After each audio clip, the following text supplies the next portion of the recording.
अस्सलाम वालेकुम। किसी आमराना हुकूमत का खात्मा कैसे होता है? यह सवाल बड़ा सादा है मगर जवाब बहुत पेचीदा। अमरीकी अदीब अर्नेस्ट हेमिंग्वे ने दिवालिया होने के बारे में कहा था कि पहले आहिस्ता और फिर अचानक। यही फॉर्मूला अक्सर आमरीयतों पर भी लागू होता है। बाहर से देखने वालों को लगता है कि सब कुछ ठीक चल रहा है, निज़ाम मजबूत है, रियासत काबू में है, मगर अंदर से लकड़ी खोखली होती चली जाती है। फिर एक दिन ऐसा आता है कि सब कुछ यकदम ढेर हो जाता है। ईरान में जो कुछ इस वक्त हो रहा है, इसे देखकर ईरान से बाहर बहुत से लोग और ख़ुद ईरान के अंदर मुजाहिरीन ये उम्मीद बांधे बैठे थे कि शायद अब वो मरहला आ गया है जहां निज़ाम अचानक गिर जाएगा। लेकिन ज़मीनी हक़ाइक़ ये बताते हैं कि अगर हुकूमत ज़वाल का शिकार है तो भी ये अमल आहिस्ता है। अचानक वाला मरहला शायद अभी दूर है। गुज़श्ता 2 हफ्तों की बदअमनी ने ईरानी हुकूमत के बहरान में ज़रूर इजाफा किया है। ईरानी अवाम पहले भी सड़कों पर आ चुके हैं, गुस्सा भी देखा जा चुका है, मायूसी भी। लेकिन इस बार एहतजाज एक ऐसे वक्त में हो रहे हैं जब ईरान को अमरीका और इसराइल के हाथों शदीद अस्करी नुकसान उठाना पड़ा है। यानी अंदरूनी दबाव के साथ बैरूनी महाज पर भी झटके लगे हैं। मगर आम ईरानी के लिए असल मसला जंग या नज़रियात नहीं बल्कि रोटी है, अपने बच्चों का पेट पालना है। उसके लिए सबसे बड़ी रुकावट आलमी पाबंदियां हैं जो अब आम ईरानी को अपनी लपेट में ले चुकी हैं।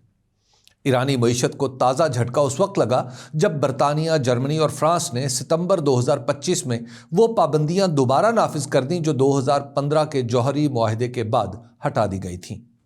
वो मुआहदा जिसे बड़ी कामयाबी कहा गया था, अब तारीख का हिस्सा बन चुका है। इसके असरात सीधे अवाम की जेब पर पड़े हैं। 2025 में खाने पीने की अशिया 70% से ज़्यादा महंगी हो गई। दिसंबर में ईरानी करेंसी रियाल अपनी तारीख की कम तरीन सतह पर पहुंच गई। ये सब कुछ किसी सियासी नारे से ज़्यादा ख़तरनाक होता है क्योंकि महंगाई और बेरोज़गारी खामोशी से गुस्सा पैदा करती हैं। अब सवाल यह है कि इतने दबाव के बावजूद हुकूमत क्यों नहीं गिरती? इसका सादा सा जवाब है रियासती ताकत। सबसे अहम बात यह है कि ईरानी सिक्योरिटी फोर्सेस अब भी हुकूमत के साथ खड़ी हैं। 1979 के इनकलाब के बाद से ईरानी हुक्मरानों ने एक ऐसा निज़ाम बनाया है जिसमें जबर, निगरानी और खौफ को बाकायदा रियासती पॉलिसी बना दिया गया है। इस पर वक्त भी लगा है, पैसा भी खर्च हुआ है और इदारे भी इसी मकसद के लिए तैयार किए गए हैं। गुज़श्ता 2 हफ्तों में हमने देखा कि हुकूमती फोर्सेस ने अपने ही शहरियों पर गोलियां चलाने के अहकामात पर अमल किया। नतीजा ये निकला कि जो मुजाहरे कई हफ्तों से जारी थे वो दम तोड़ गए। ऐसे मुल्क में जहां इत्तलाआत की तरसील पर सख्त पाबंदियां हों, हमें इतना ही पता चलता है जितना रियासत दिखाना चाहती है, लेकिन जो दिखाया जा रहा है वो भी कम नहीं। इस सारे खेल में सबसे मरकजी किरदार ईरानी पासदाराने इनकलाब का है। ये वो इदारा है जो इस एहतजाज को दबाने में सबसे आगे रहा। इसका बुनियादी मकसद ही यह है कि 1979 के बाद कायम होने वाले निज़ाम और इसके नज़रिए का तहफ़्फ़ुज़ करे। यह बराह रास्त सुप्रीम लीडर आयतुल्लाह अली ख़ामनाई को जवाबदेह है, हुकूमत को हरगिज़ नहीं, पार्लियामेंट को नहीं और अवाम को बिल्कुल भी नहीं। मुख्तलिफ अंदाज़ों के मुताबिक पासदाराने इनकलाब के पास 1.5 लाख मुसल्लह अहलकार हैं जो ईरान की रवायती फ़ौज के मतवाज़ी काम करते हैं। लेकिन बात सिर्फ बंदूक की नहीं, ये इदारा ईरानी मईशत में भी गहराई तक पैवस्त है। तामीरात, तेल, दरामदात, बरामदात, हर जगह इसके पंजे गड़े हैं।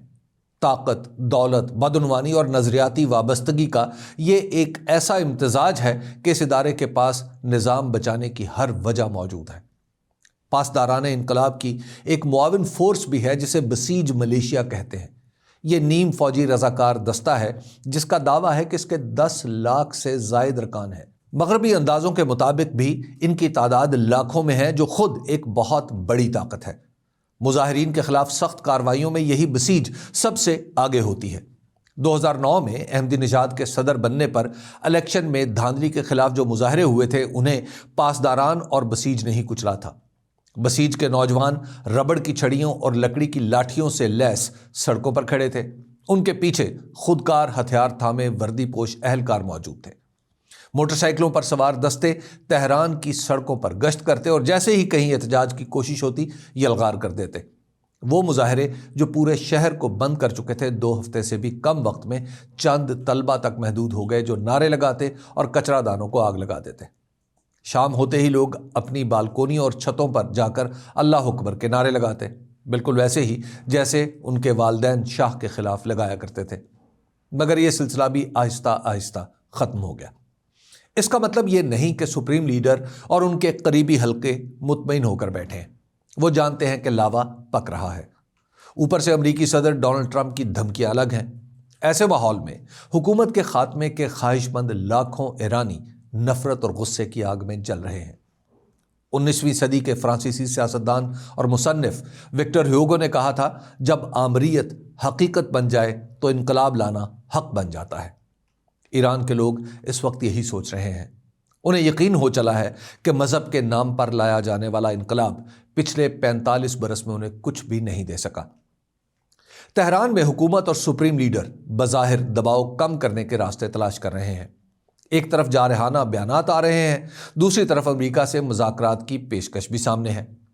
سوال یہ ہے کہ کیا واقعی کسی سمجھوتے تک پہنچا جا سکے گا؟ ماضی کا تجربہ یہ بتاتا ہے کہ جوہری پروگرام اور بیلسٹک میزائلوں کے معاملے پر بات آ کر رک جاتی ہے، مگر مذاکرات ایران کے لیے کچھ وقت حاصل کرنے کا ذریعہ بن سکتے ہیں۔ شاید ٹرمپ کو یہ باور کرایا جا سکے کہ کوئی معاہدہ ممکن ہے۔ ٹرمپ نے بھی دباؤ بڑھانے کے لیے اعلان کیا ہے کہ وہ ہر اس ملک پر 25% ٹیرف لگائیں گے جو ایران سے تجارت کرے گا، لیکن عملی طور پر یہ اتنا آسان ہرگز نہیں۔ ایرانی تیل کا سب سے بڑا خریدار چین ہے۔ گزشتہ سال ہی ٹرمپ اور چینی صدر شی جن پنگ نے تجارتی جنگ روکنے پر اتفاق کیا تھا۔ اپریل میں بیجنگ میں ایک اہم اجلاس ہونے جا رہا ہے جہاں دنیا کی 2 بڑی طاقتیں اپنے مسائل پر بات کریں گی۔ سوال یہ ہے کہ کیا ٹرمپ صرف ایران کے لیے اس ملاقات کو خطرے میں ڈالیں گے؟ اگرچہ امریکہ ایرانی مظاہرین کی سلامتی کے لیے اعلانات کر رہا ہے، مگر ایران کے اندر سپریم لیڈر کے تحت عدالتیں تیزی سے اپنا کام کر رہی ہیں اور خدشہ ہے کہ مظاہرین کو ظالمانہ سزائیں سنائی جائیں گی۔ ایرانی عدلیہ کے سربراہ غلام حسین محسنی خود جیلوں میں جا کر سخت قسم کے بیانات جاری کر رہے ہیں جو سخت سزاؤں کی دلیل کے طور پر لیے جا سکتے ہیں۔ ادھر تہران میں بوڑھے ہوتے ہوئے سپریم لیڈر علی خامنائی کی سب سے بڑی ترجیح یہی ہے کہ اسلامی جمہوریہ کا نظام قائم رہے۔ اگر مظاہرے دوبارہ پھوٹ پڑے تو رد عمل پہلے سے زیادہ سخت بھی ہو سکتا ہے، لیکن مسئلہ یہ ہے کہ مظاہرین کے پاس کوئی واضح قیادت نہیں۔ نصف صدی پہلے معزول کیے گئے شاہ کے بیٹے خود کو متبادل کے طور پر پیش کرنے کی کوشش کر رہے ہیں، مگر خاندان کے ماضی اور اسرائیل سے قربت کے باعث ان کی مقبولیت محدود ہے۔ ایک اور سبق جس نے تہران کے علماء اور فوجیوں کو پریشان کر رکھا ہے وہ شام کے صدر بشار الاسد کی مثال ہے۔ کچھ عرصہ پہلے تک لگ رہا تھا کہ وہ جنگ جیت چکے ہیں، سعودی عرب اور عرب لیگ انہیں دوبارہ قبول کر رہی تھیں، پھر اچانک 2024 کے آخر میں باغی حملے پھر سے شروع ہوئے۔ روس اور ایران جو اسد کے بڑے اتحادی تھے اس بار انہیں بچانے کی پوزیشن میں نہیں تھے۔ چند ہی دنوں میں اسد اور ان کا خاندان ماسکو فرار ہو گئے۔ یہی وہ لمحہ ہے جسے ہیمنگ وے کی زبان میں اچانک کہتے ہیں۔ ایک نظام آہستہ آہستہ بوسیدہ ہوتا ہے، پھر ایک دن گر جاتا ہے۔ شام میں یہی ہوا۔ ایک اور مثال تیونس کے صدر بن علی کی ہے، جہاں فوج نے مظاہرین پر گولی چلانے سے انکار کر دیا اور نظام بیٹھ گیا۔ اس کے بعد مصر میں حسنی مبارک کا استعفیٰ آیا۔ اگر مصری فوج خود کو بچانے کے لیے مبارک کو نہ چھوڑتی تو شاید وہ بھی کسی نہ کسی طرح بچ جاتے۔ اب سوال یہ ہے کہ کیا ایران میں بھی ایسا ہو سکتا ہے؟ شاید ابھی نہیں۔ فی الحال سیکورٹی فورسز حکومت کے ساتھ ہیں، مگر تاریخ بتاتی ہے کہ جب ادارے اپنی وفاداری بدلتے ہیں تو پھر سب کچھ لمحوں میں بدل جاتا ہے۔